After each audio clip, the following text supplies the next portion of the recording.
Hey there, folks. As y'all have heard by now, I am sure, one Bill O'Reilly has been fired from Fox News. His show, The O'Reilly Factor, was on the air for over 20 years.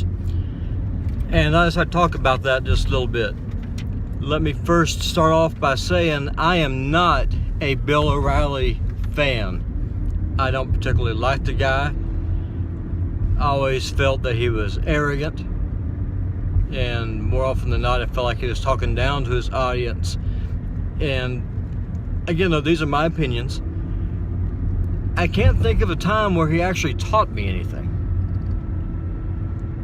That said, this is a big win for the left. They got themselves a really big scalp. I'm going to kind of touch bases on why it happened, and I'm going to reference back to this is a direct consequence for the media wars that we now find ourselves in.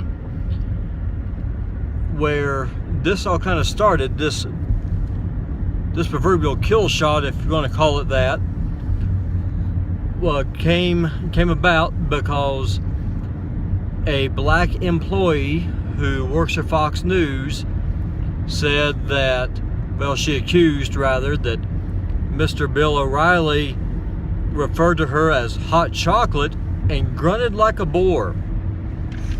Well, I have a really hard time with that. It sounds like it's manufactured. I wasn't there. I don't know. And the only reason I'm telling you this is to kind of put down a little bit of context. I can't think of anybody, unless they were completely suicidal, who would ever look at a black woman that they work with, refer to them as hot chocolate, and then start grunting like some kind of a pig.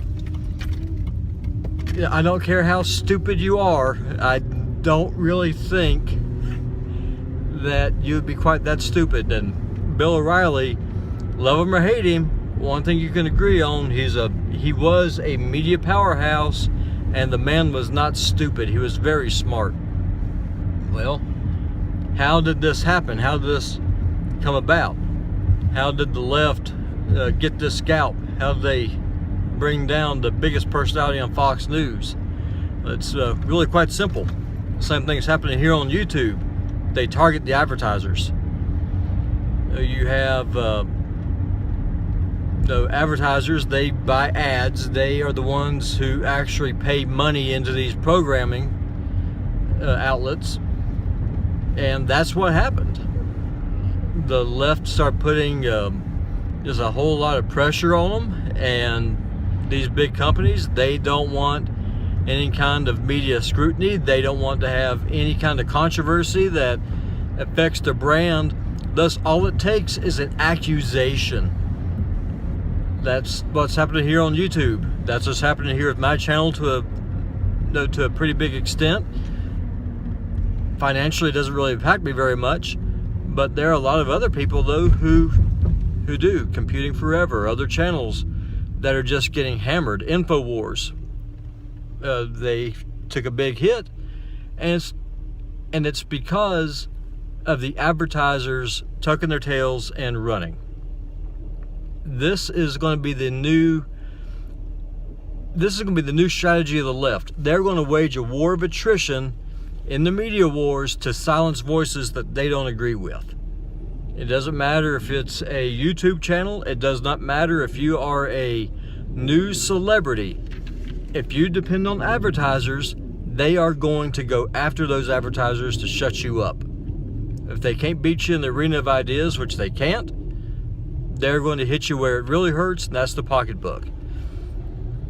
I encourage you to please watch my video about the media wars. I will include a link down below. This is important, folks. So with Bill O'Reilly, love him or hate him, this shows that the left has the ability to silence you simply by going after your livelihood. They will starve you out if you give them a chance.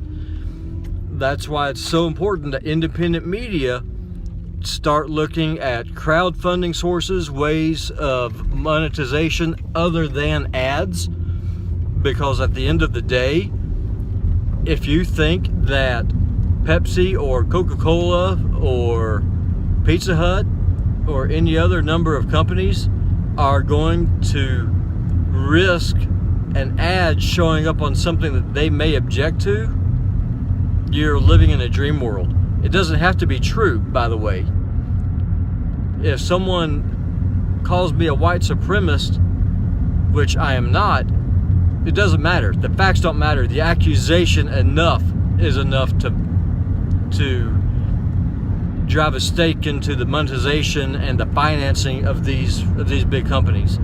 That is how the left is going to continue waging the media war. And so what folks need to do, independent media, folks who value independent media, folks on the right, you need to start looking at crowdfunding. You need to start looking at ways other than traditional monetization if you want to survive. There's no other way it's going to happen. That is a fact. And what happened today with Fox News shows us not just the little guy on YouTube who can succumb to this. The big titans of media are just as susceptible, if not more so. And so I guess now we're going to be entering a new era. As far as I can tell, Tucker Carlson will be taking over Bill O'Reilly's time slot on Fox News. Me personally, I think that's a good thing. He's a young, fresh voice. He understands social media. He is not afraid of getting in and mixing it up. Bill O'Reilly, I think he was a sign of the times, and I think that era of media is fading away anyway. But the lesson of this is the left will do whatever it can, including going after the livelihood of your family, if they do not like your message. And I don't know where we go from here. It's hard to say. One thing that I can honestly say is this is a war. The media wars are a very real thing, and today they being the left, have had their biggest victory to date. I just wonder who's going to be next. When are people going to wake up to the reality that the corporate media is not going to, they're not going to play nice with independent media. We are a competitor of theirs, and it makes absolutely no sense to expect them to fund voices that go against their agenda. It's time to start putting your money where your mouth is. Actively support independent media, and let's kind of go from there. Let's see what happens.